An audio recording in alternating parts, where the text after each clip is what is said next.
my dad was, for the majority of his life, a high school chemistry and physics teacher.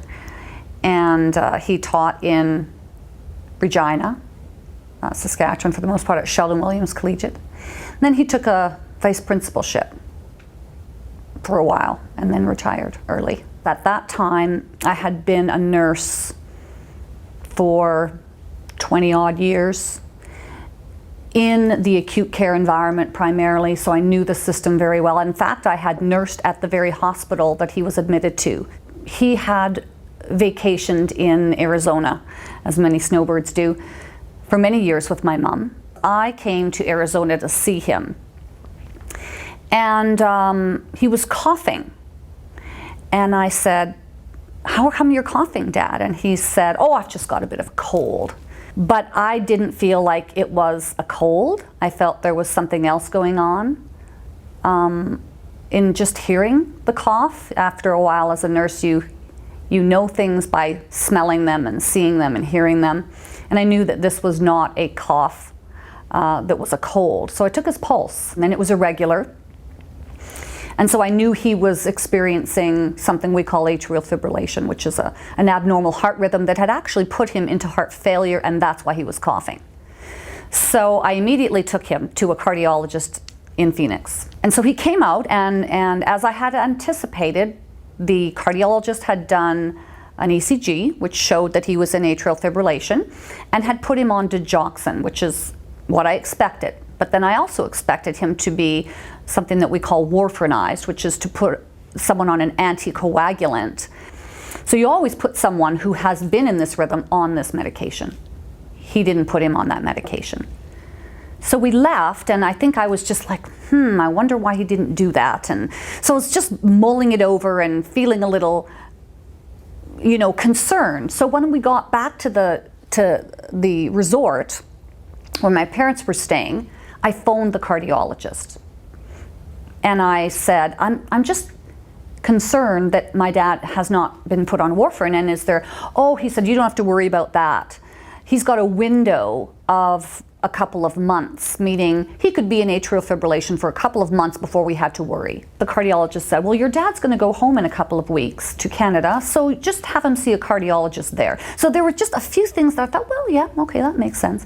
But there was this thing that said to me, no, this is not right. But I hung the phone up and I thought, well, he's a cardiologist, he should know. So I left it. I lived with that for a long time. And a week after my father returned home, he had a massive stroke. And so my dad just was paralyzed.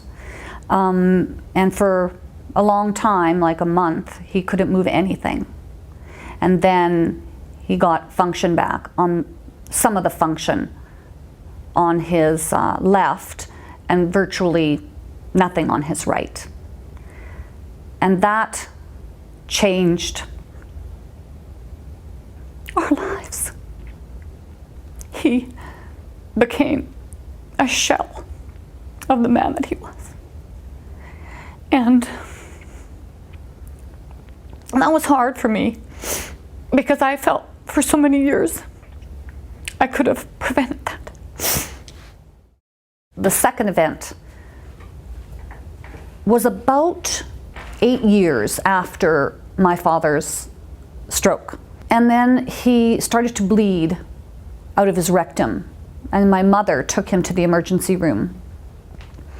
And they admitted him, and they did a colonoscopy, and they found some nodules that they felt were highly suspicious, and took a biopsy and determined that they were malignant. So he had the option of having surgery or going home, really.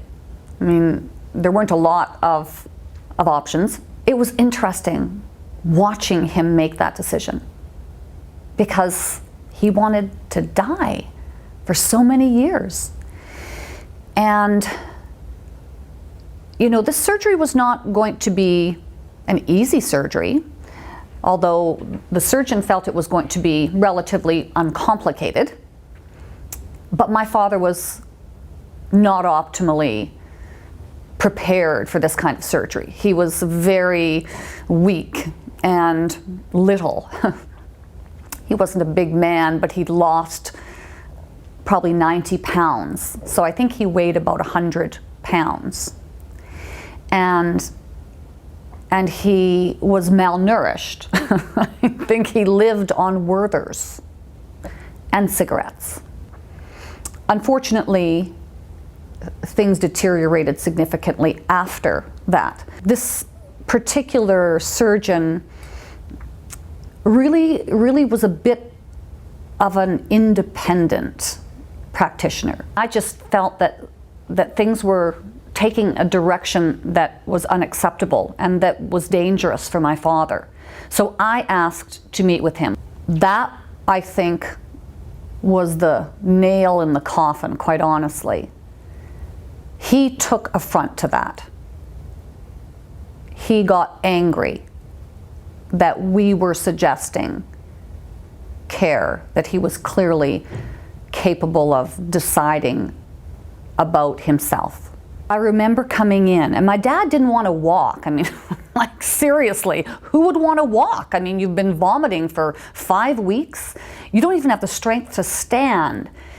But they wanted him to move. But then they started to label him as not wanting to walk, as though he just was being stubborn. I came in one day, and again, he had been feverish and as I had explained, definitely on the wrong side of the track. And I come in, and he is up in the hall, and they're walking him. And he just looks really distressed. He's short of breath. His color is poor. And but he's trying so hard. He didn't want them to think he wasn't trying. And I took his pulse, and it was irregular. So now he's back in atrial fibrillation. So we take him to his bed, and he is in distress. Now, he was having a heart attack. As he was walking the hall, he was having a heart attack. There's nurses, there's a respiratory therapist, and a physio with him. And nobody notices? Why? Because you were sure that he was just being difficult. The physician who was on call that came in was amazing.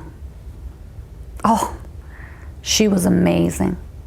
And we sat down, and she was so transparent.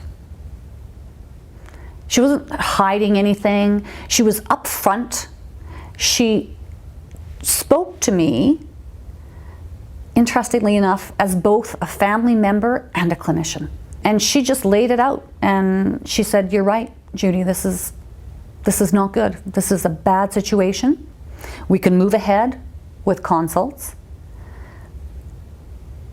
and see what we find, but it's not looking good. And down the road, I think you know what you're looking at here." And I said, "Yeah, I do." So she went ahead, got the consults, but she was just so respectful. Within 48 hours, I mean, he was comatose. And the antibiotics were, I mean, it was too little too late. I called the physician, and I said, "We are going to discontinue therapy." And he refused. He said, "Well, I'm not going to do that." So I called the administrator on call, and I said, "This surgeon," he happened to be the physician on call when I asked to discontinue therapy, "has refused. I want the therapy withdrawn. We are the next of kin, and we make this decision." So the administrator wrote all the orders to discontinue therapy. I remember standing over his bedside toward the end of this event. I needed to tell his story, and I needed to be able to change something about that system that would ensure that this didn't happen to somebody else. And so I put my energy into my students, into the future. In fact, my father is the reason why I've done the work that I've done. This idea of patient-centered care, it can't just be a phrase, it can't just be a marketing idea. It has to be real. The patient and their family and community, whatever they want to call that, needs to be the center of whatever we're doing. They need to be involved. We do need to practice compassionately. We need to practice compassionately.